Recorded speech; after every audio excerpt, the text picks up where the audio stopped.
Movie की शुरुआत होती है एक आर्टिकल से जिससे हम जान पाते हैं कि 1995 में एक हाइकर सेंट्रल ओरेगन के रिमोट माउंटेन से मिसिंग हो चुका है, जिसे बहुत ढूंढा गया था लेकिन वो मिल नहीं पाया। तो वहां के आइसोलेटेड लोकल कम्युनिटी के कुछ लोगों ने अंदाजा लगाया कि वो एक एनिमल बोर्न वायरस से कंटेमिनेट हो चुका होगा, जिसे वो लोग हिल फीवर कहते हैं। लेकिन वहां के नेटिव लोग इस चीज को कहा करते थे मैलेगन ओडेंगमान, यानी कि फेस ऑफ द वुल्फ। खैर, अब हमारी कहानी शुरू होती है ब्लेक से, जो कि अपने थोड़े से स्ट्रिक्ट फादर ग्रेडी के साथ उनके लोकल कॉटेज में ही रह रहा होता है। वो सुबह सुबह अपने पिता के साथ थोड़ी दूर माउंटेन वैली के पास हाइकिंग पर जाता है, जहाँ पर उसके पिता, जो कि वहीं के नेटिव हैं, उसे वाइल्ड लाइफ के बारे में बताने लगते हैं। और तभी उनको एक हिरन दिखाई देता है जिसका वो शिकार करने के लिए अपनी गन पॉइंट करते हैं, लेकिन वो हिरन वहां से भाग जाता है। अब ब्लेक भी उस हिरन को देख लेता है और उस पर शॉट लगाने के लिए दूसरी साइड जाता है, जहां पर उसे वो हिरन नहीं दिखाई देता। लेकिन तभी उसे एक अलग सा आभास होता है और कोई और ही ह्यूमनॉइड मॉन्स्ट्रस फिगर उसको दिखता है। वो फिगर बहुत जल्दी जल्दी गायब हो रहा था, सुपर स्पीड उसके पास में होती है, जिस पर ब्लेक जो होता है वो नजर बनाए रखने की कोशिश करता है, लेकिन वो हर बार मिस हो जाया करता।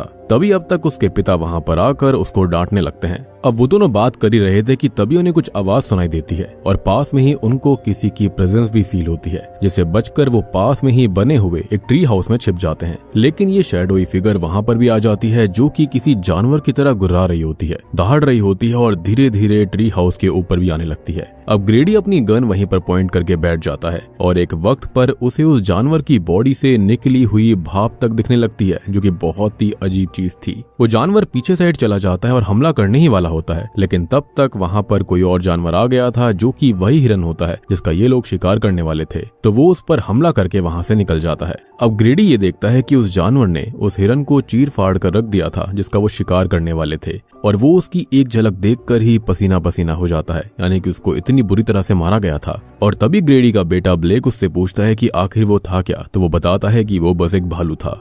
खैर, अब शाम को ये दोनों घर आ जाते हैं और रात में ब्लेक जो होता है वो अपने पिता ग्रेडी को कम्युनिटी के एक दूसरे आदमी और उसके दोस्त डेन से बात करते सुनता है कि आज उसने उस हाइकर, यानी कि शुरुआत वाले हाइकर को, जो कि फेस ऑफ द वुल्फ बन चुका है, उसे देखा। जिसको सुनकर सामने वाला भी परेशान हो जाता है और इससे ब्लेक भी थोड़ा सा डर गया था। जिसके साथ ही अब कहानी 30 साल आगे बढ़ जाती है। हम ब्लेक को उसकी बेटी जिंजर के साथ देखते हैं, जिससे वो बहुत प्यार करता है और जिंजर भी उसे बहुत प्यार करती है। साथ ही साथ ब्लेक की बीवी शार्लेट अपने काम में बिजी रहती है, तो ऐसे में ब्लेक ही अपनी बेटी को संभालता है। उसने ही उसे पाला पोसा है, बड़ा किया है, तो जिंजर अपनी माँ से ज्यादा अपने पिता के करीब है। खैर, अब शाम को शार्लेट घर आती है, जो कि ब्लेक को कुछ डॉक्यूमेंट्स देती है, जिसके अंदर उसके ओरेगन वाले कॉटेज की कीज थी और उसके पिता ग्रेडी का डेथ सर्टिफिकेट भी था, जो कि एक लंबे अरसे तक मिसिंग रहे और अब स्टेट ने उनको मृत घोषित कर दिया है। यहाँ पर हम शार्लेट और ब्लेक के रिश्तों को भी देख सकते हैं, जो कि खराब नहीं है, लेकिन बस थोड़ा सा बिखरा हुआ है, जिसे वो दोनों बहुत टाइम से ही समेट नहीं पा रहे थे। ब्लेक अब डिनर करते हुए कहता है कि वो अपने पिता के साथ काफी वक्त तक रहा और जब बड़ा हुआ तो उन्हें छोड़कर चला गया। फिर कभी उसने उनसे बात नहीं करी, जिसका उसे अभी भी थोड़ा दुख है।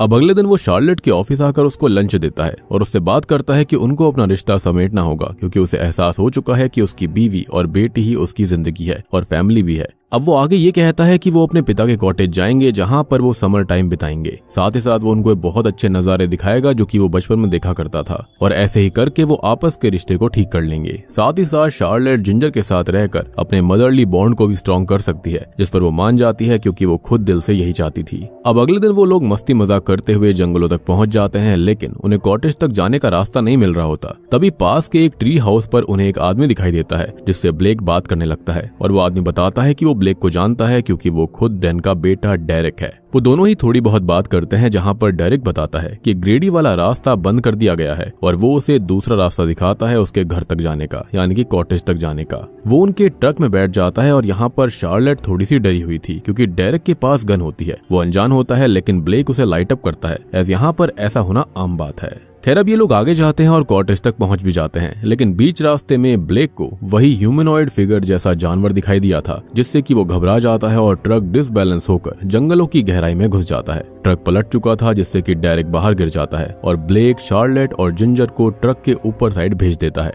खैर अब तभी उसे वही जानवर की आवाज आती है और साइड वाले मिरर में वो जानवर दिखाई देता है जो कि ब्लेक की तरफ हमला करता है, लेकिन विंडो ग्लास की वजह से ब्लेक बच जाता है, जो कि देखता है कि वो जानवर डेरिक को बड़ी बेरहमी से चीर फाड़ कर मार चुका है और अपने साथ खींचकर ले जाता है। अब ब्लेक ट्रक से बाहर आता है, जिंजर और शार्लेट को संभालता है और वो तीनों ही जंगलों से होते हुए कॉटेज को ढूंढने लगते हैं। थोड़ी देर चलने के बाद उनको वो कॉटेज मिल जाता है, लेकिन अब तक वो भी उस जानवर को मिल जाते हैं जिस पर वो हमला करने आगे बढ़ता है, लेकिन वो लोग समय रहते अंदर जाकर खुद को बचा लेते हैं। ब्लेक दरवाजे को अच्छे से बंद कर देता है और जिंजर को सोने भेज देता है। अब इस हादसे से वो बहुत डर गई थी, जिसको वो संभालने लगता है और उससे कहता है कि वो उसे कैसे भी बचाएगा क्योंकि यही उसकी जॉब है। यहाँ वो जिंजर को मोटिवेट करने के लिए हमेशा एक बात कहता है कि वो लोगों का माइंड रीड कर सकती है, और जब भी वो अपने पिता के सर पर हाथ रखकर कुछ न कुछ बोला करती कि वो यही सोच रहा है, तो वो उसकी बात से एग्री कर जाता कि हाँ वो यही सोच रहा था। और जिंजर माइंड रीड कर सकती है, जो कि काफी क्यूट मोमेंट था। बेसिकली वो उसको बहुत ही ज्यादा माना करता था।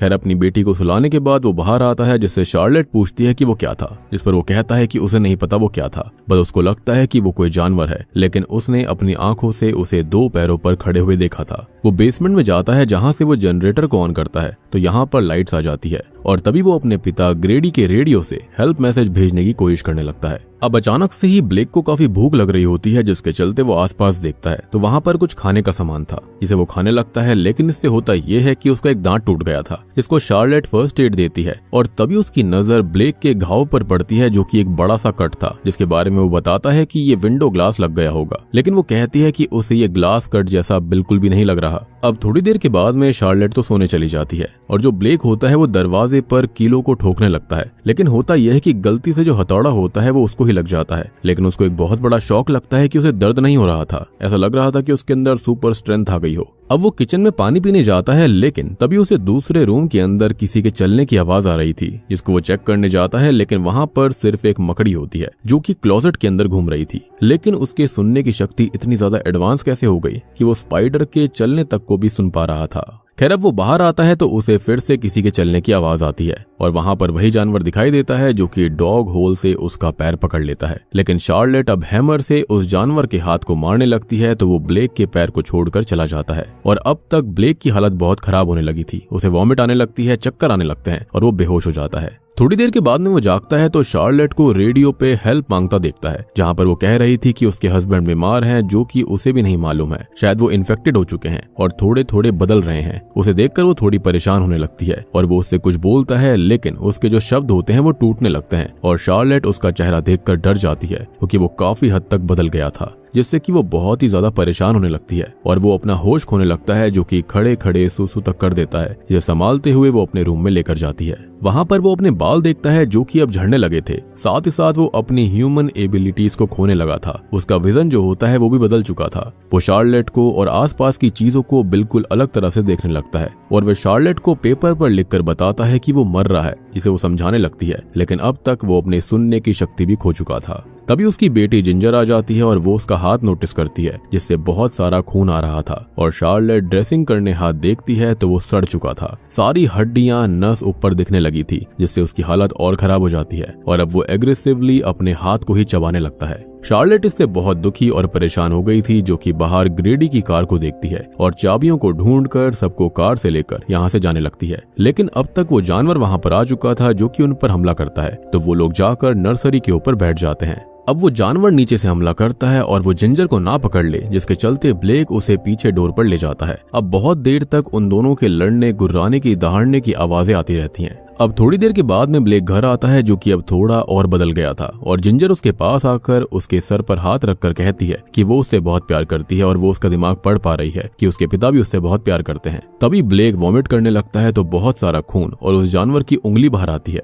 अब वो एग्रेसिव होकर शार्लेट के ऊपर हमला करने उसके करीब आता है, लेकिन वो अपने प्यार और हिम्मत को बांध कर रखती है, जिसके चलते वो खुद ही पीछे हट जाता है। लेकिन अब तक वो जानवर घर के अंदर आ चुका था, जो कि ब्लेक से लड़ने लगता है। इसमें बीच बीच में शार्लेट ब्लेक को बचाने उस जानवर को स्टैब भी करती है, लेकिन उसे कुछ भी नहीं होता।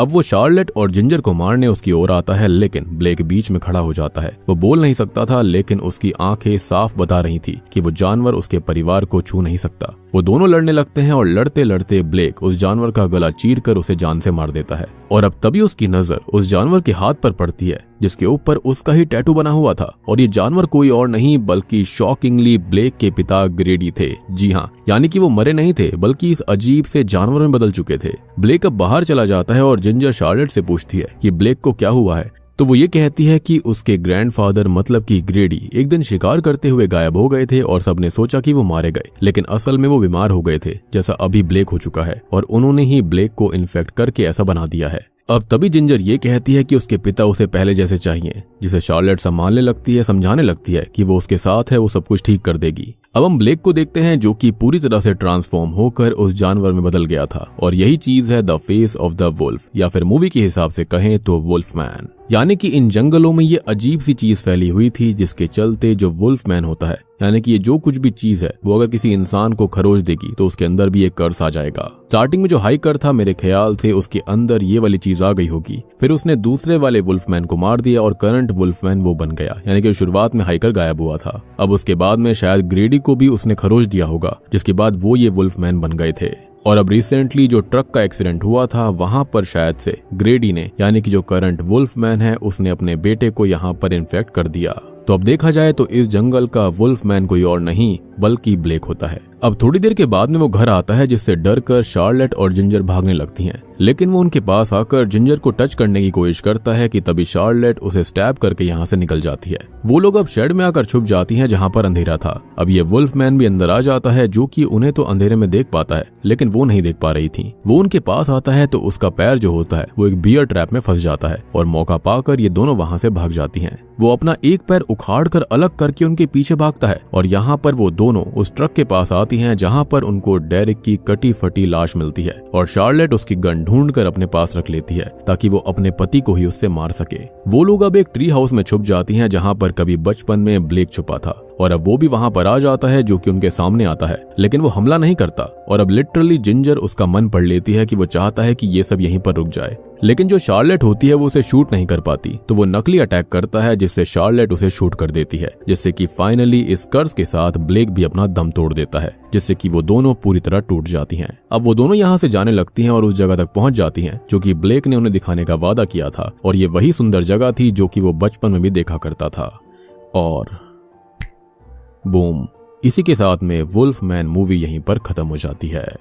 तो दोस्तों ये थी वुल्फमैन फिल्म की कहानी। उम्मीद करता हूँ कि आपको ये पसंद आई होगी। अब देखो यहाँ पर ये जो मूवी है ना वो काफी ज्यादा नॉर्मल सी लगती है। आई मीन यहाँ पर रीबूट है तो यहाँ पर करने जैसा कुछ वैसे भी था नहीं। जितना बज़ नॉसफेराटू मूवी ने करा था उतना वुल्फमैन नहीं कर पाई, और इससे तो यही लगता है कि लोगों को वुल्फ से ज्यादा वैम्पायर पसंद आते हैं। और यहाँ पर हम देख भी चुके हैं कि वुल्फ की जो मूवीज होती है ना उसमें बहुत कम होती हैं जो कि फेमस रहती हैं। अदरवाइज वैम्पायर मूवीज ही आपको ज्यादा देखने के लिए मिलेंगी, जबकि दिखने में मुझे वुल्फमैन काफी खतरनाक भी लगता है। माइट भी इसका रीजन ये है कि वैम्पायर जो होते हैं वो अपने होश में रहते हैं, वो अपने यहाँ पर किसी भी चीज को भूलते नहीं है, सब कुछ अच्छे से रखते हैं, दिमाग उनका बिल्कुल स्थिर रहता है। लेकिन यहाँ पर अगर वुल्फ की बात करी जाए तो वुल्फमैन जो होते हैं वो यहाँ पर अपना दिमाग को बिल्कुल खो देते हैं और बिल्कुल ही उनके अंदर एक आक्रामक सा जानवर जाग उठता है, जिसके चलते हो सकता है कि हाँ लोगों को वैम्पायर ज्यादा पसंद होते होंगे। हालांकि आप लोग बताइए कि आपका फेवरेट कैरेक्टर वुल्फ है या फिर वैम्पायर है। जो भी हो आप कॉमेंट सेक्शन के अंदर जरूर बताइएगा। And this might be the reason कि इस मूवी ने इतना ज्यादा बज़ क्रिएट नहीं किया और क्रिटिक्स ने भी इसको काफी नेगेटिव रिव्यूज दी हैं। साथ ही साथ इसका जो बॉक्स ऑफिस कलेक्शन है वो भी उतना बेहतरीन नहीं था। मतलब यहाँ पर जो कहानी है ना वो काफी सिंपल सी है, स्ट्रेट फॉरवर्ड टाइप की है। और सबसे बड़ी बात यहाँ पर जो अच्छी चीज है मूवी के अंदर वो ये है कि फैमिली का जो एंड में प्यार दिखाया गया है वो काफी बढ़िया दिखाया गया है कि कैसे अपने परिवार को बचाने के लिए ब्लेक ने अपने अंदर के जानवर तक को रोक कर रखा और अपनी बीवी को इनडायरेक्टली कहा कि वो उसे खत्म कर दे ताकि ये कर्ज यहीं पर रुक जाए, क्योंकि उसने देखा था कि उनके पिता के साथ क्या हुआ और वो किस तरह की जिंदगी जी रहे थे। इससे अच्छा उसको यही लगा कि उसको आजादी मिल जाए। तो उम्मीद करता हूँ कि आपको ये वीडियो पसंद आई होगी। पसंद आई है तो वीडियो को लाइक कर दीजिए, चैनल के ऊपर नए हैं तो सब्सक्राइब कर लीजिए।